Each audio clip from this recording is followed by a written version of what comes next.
গত পরশুদিন একজন জানিয়েছে, বাংলাদেশের এক জেলার, আমি নাম নিলাম না, উনি জানিয়েছে 15 বছর তো অন্তত অনুমতি নেওয়া লাগতো। আমরা যদি আসতে পারি অনুমতি দেব না। একটা কথা বললেন, এই কথাটা আরো কিছুদিন পরে বলতে পারতেন। মানুষ তো সব চিনে ফেললো আগে, যা আপনারও মনে হয় ওইরকম।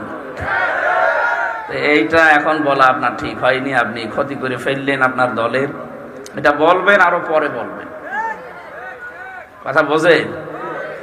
পুলিশ এসেছে একজনকে ধরার জন্য, সেটাকে জিজ্ঞাসা করছে, এই তোর বাবা কোথায়? বলছে খাটের নিচে বলি আছে, বলবো না। তো আর বলা লাগে? তো সব বলেই দিয়েছে যে আপনি যা করলেন, এদেশের জনগণ তো আপনাকেও বুঝে ফেলেছে যে আপনি কি করবেন। এই জন্য বলছিলাম যে এটা এখনই বলা ঠিক হয়নি, আরো অন্তত চেয়ারে বসে বলতে পারতেন, তাহলে একটু ভালো হতো। কারণ এরকম কিছু করবেন আমরা টের পাচ্ছি। যারা এই কথা